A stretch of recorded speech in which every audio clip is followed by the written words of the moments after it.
Hello, and welcome to Excel 2019 365's hands-on exercise for Domain 5. Today we're going to talk about creating, formatting, and modifying charts. As you can see, I already have both of the exercise files downloaded to my laptop, and I have adjusted the screen so that I can see them both at the same time. If you need to take care of this, pause the video for a moment, and then restart when you are ready to begin. So let's go ahead and start with the first section here, creating, formatting, and modifying charts. First thing we'll do is activate worksheet DHB Q1 Commission. Okay. We're going to select the range A3 through D7 and insert a 2D clustered column chart. So A3 through D7.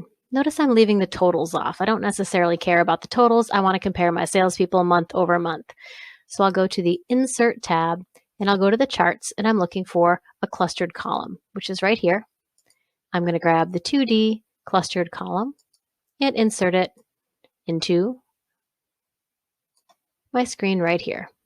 So let's see. Let's make this a little bit smaller so that I can see the whole thing all at once. Just going to resize, grabbing those resizing handles. And yeah, that looks pretty good. I'll move it over here so that I can see my data and my chart all at the same time. Okay, so the default chart shows each salesperson's totals broken out by month. Use a command button to switch this so that the chart displays each month's total sales broken out by a salesperson. Okay, so there's two ways to do this. First, you can use the Switch Row Column command button on the Chart Tools Design tab Data Group. So if I click on my chart so that the chart is active, I get my Chart Tools Design. Under the Chart Tools Design tab Data Group, there is a button here called Switch Row and Column. If I click on it, it switches the chart from charting what was in the rows, which is this information right here, to charting what was in these column headers along the top. So now you can see my legend has become my salespeople, and January, February, and March are what is being charted on the actual chart itself. There's another way to do this. So I'll click back to my original display here. The other thing that I can do is in the same tab, same group, inside the Select Data button, you have the same option to switch rows and columns right here. I simply click this and say OK, and my chart now charts each month with the legend showing the salespeople.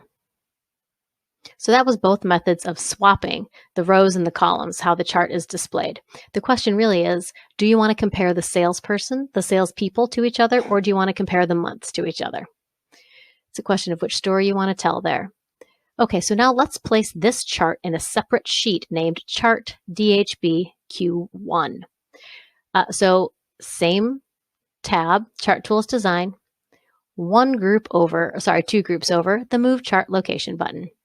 We click on this and we can move this chart to another sheet. We grab this drop down, so an existing sheet, we could plop it in one of those, or the directions asked for a brand new sheet, and we were going to call it Chart-DHB Q1. We'll say OK. And you'll see that now we have a new tab with the chart inside that new tab. So now that we have the chart in its own sheet, let's add and remove some of the chart elements to make this more user-friendly. So to apply or remove chart elements one by one, you're going to access either the Chart Tools Design tab, Add Chart Element Group right here. Then you can ask Excel to provide different iterations of all of these different options here. Or you can get at the same features by clicking this plus button in the upper corner of the chart. It looks a little bit differently and it works a little bit differently, but the outcome is the same. Anything that is already selected has a checkbox in front of it. If it's not selected, you select it with a check. If I wanted to do something to the axes, I would have to click on this black arrow here to get another flyout menu. If you hit more options, you're always going to get a side pane with all of the options in it. I'm going to work, however, in the Add Chart Element group right here. So the instructions say, we are going to change the chart title element to a centered overlay. Fair enough. So I'll go to the chart title, and here are my options. I can say none for the chart title, and it'll go away entirely. Right now, it's displaying above the chart, so you can see it right here at the top of the chart. If I choose a centered overlay, look how that changes the chart itself. Now the chart title sits down inside the top of the chart rather than being a separate element. So I'm going to choose a centered overlay, put it right in there. Now change the chart title to read DHB Q1 sales chart. All right, this is really tiny right now, so I'm just going to temporarily extend my screen so that we can see a little bit better. I'm going to double click inside the chart title here.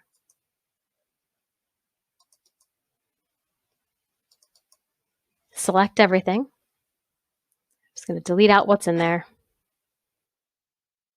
And I'm going to put in there, what did it say I should put in there? DHB Q1 sales chart, okay? DHB Q1 sales chart. Perfect. And now it says I want to change the font to Berlin Sans FB, font size of 18, just to make this a little bit more readable. So you can do this one of two ways. Gotta get in there. I can select this. If I double click this, I can get at the Format Chart Title option here. I can get into Text Options, and I can get into all kinds of things over here. But the easiest way to do this is to close that up and just go back to the Home tab. And I'm going to choose, what did we say? What did we say? Berlin Sans FB, okay? Let's get into the B's. Berlin Sans FB right there. And we'll use the font drop down to change that to 18-point font. Okay, good to go. I will roll this back up just a little bit. Now select any chart element, change the chart element legend to display on the right. Now, what we've got here is a weird situation where I was playing with my chart and I've got that plot area here squeezed way up to the top of the chart and a bunch of extra space down here. If you click on any of the chart elements, the plot area, you can move this around your chart to make it easier to read. So I'm going to make the entire chart. Yeah. So right now my title is at the top. My legend is at the bottom. So what I'm going to do here is I'm going to come back to my Chart Tools Design, add chart element, and I'm going to go to the legend. Right now you can see it is at the bottom. I want to display it at the right instead. See how it moves around my screen? There it's at the left, now it's at the top, now it's on the right. I'm going to choose the right. Now it says to choose any chart element we haven't played with and customize it to your taste. All right. You know, just for fun, I'm going to use this menu over here. Let's go ahead and throw on a data label. So I'm going to click on the data labels, and now you can see that the dollar amount represented by each of these bars is showing. If I want to get a little more specific and add a different kind of data label, I'd go ahead and click on this little callout button here, and I could use the data callouts. And then each one of these little bars looks like it is shouting its own amount, which I do love. So I'm going to keep that. All right, let's move along. So now we're going to activate the worksheet Sales by State. So I'm going to come back up to my worksheet here and go to Sales by State. Now we're going to select the range A1 through B14. So here's A1 all the way down through B14. Notice, yes, we are deliberately excluding Wisconsin at this time. Sorry, Badgers, we'll get you in the game soon.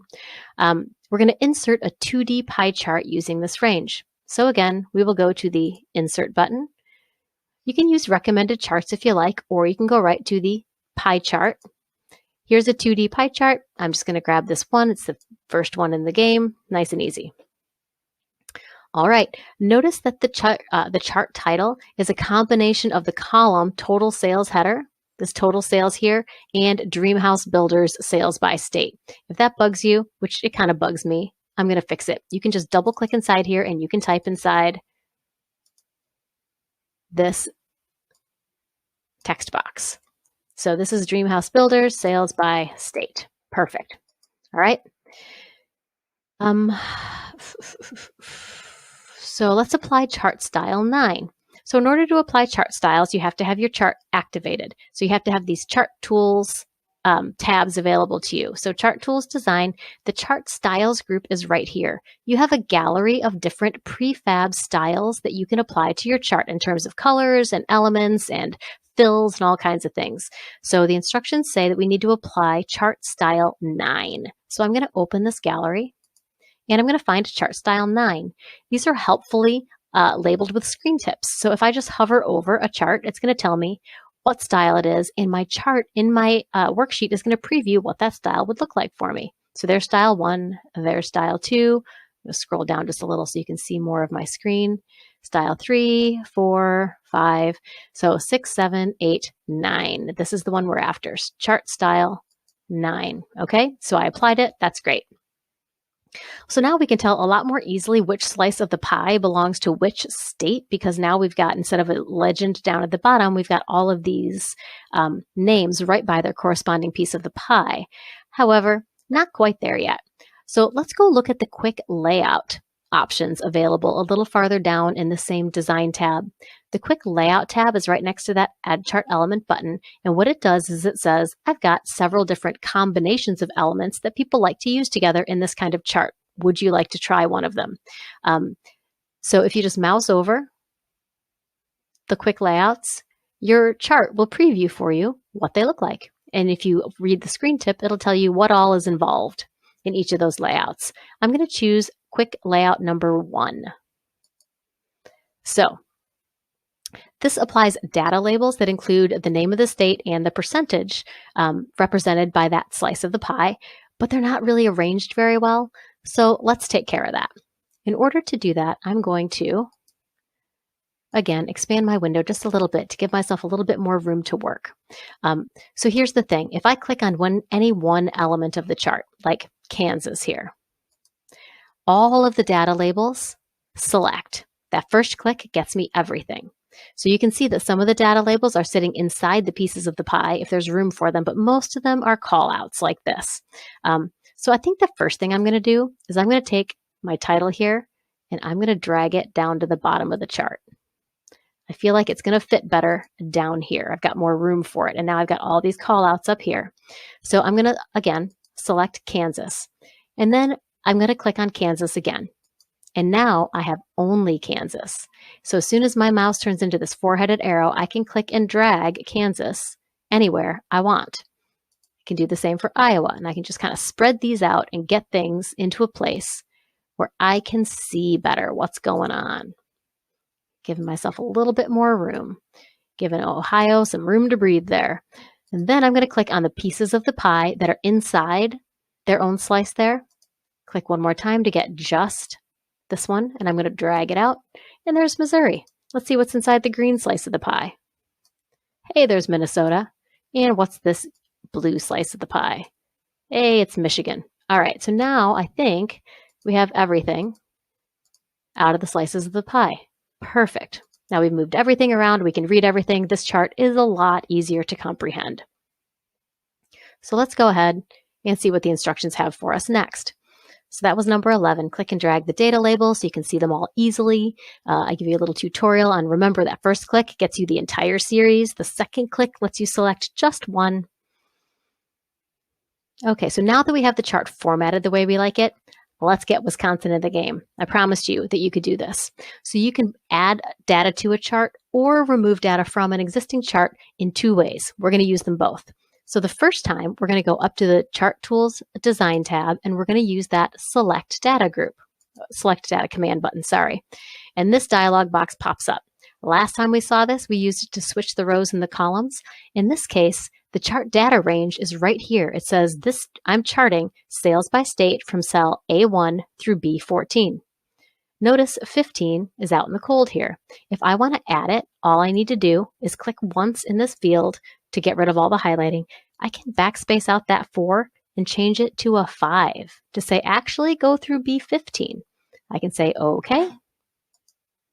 And now it's included. You can see that this colorful bar wraps around here. We've got a new green slice of the pie here.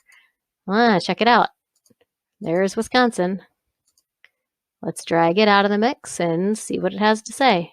All right, 13% for Wisconsin. Way to go. So that is adding to a chart that already exists. If you want to do the opposite, take something out, a couple of things for you.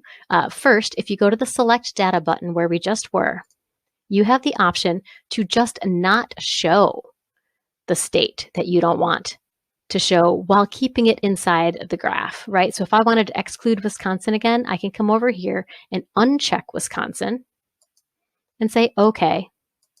And now Wisconsin disappears again. However, you'll notice it is still included in the chartable data.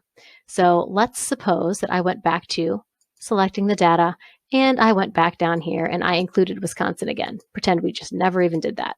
All right, so there's Wisconsin. It's back.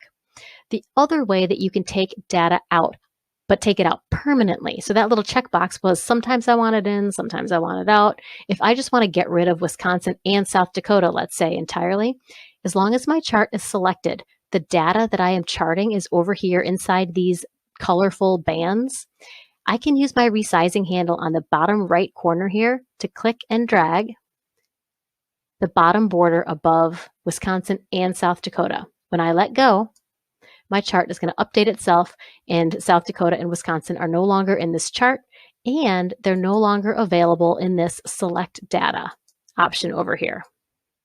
They are no longer visible to the chart. So that's two ways that you can include and exclude data from your chart. Okay, our final task today is adding alt text to this chart. So what is alt text? Alt text is text that you bury in the background of a graphic that special software for low vision users uses to read to them to tell them what this picture is of. So I'm going to click on my chart to make sure it's active. If you are in the Chart Tools Format tab in some versions of Excel, depending on if you're in 2019 or 365, you will have an alt text button that lives up here. You can just click on it, get right to the alt text.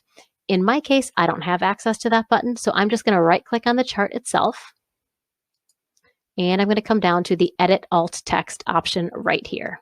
If I edit my alt text, I get a field here. I can say this is a pie chart showing state by state sales for dream house builders. And then I'll close. Now my alt text is added.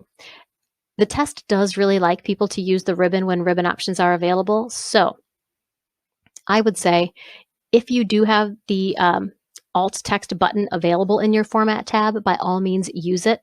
If you don't, just be aware that a right click on any graphic or object in your worksheet should offer you the edit alt text option, and you can enter a description there as well. I just have a little note here explaining this. But that's it. Congratulations. You have now made it through Domain 5.0 hands-on exercise all about charts. This is the last hands-on exercise we have for you. Now it's time to start thinking about testing. As always, repeat this exercise as many times as you need until you feel comfortable. We would encourage you also to explore the Wiki tab on your MOS Excel student channel, because there's a lot of information there about studying for tests, about external resources that other students have found really valuable. So when you are ready, go ahead and click on the testing sign-up sheet and get yourself signed up for a test. Good luck and let us know how you did.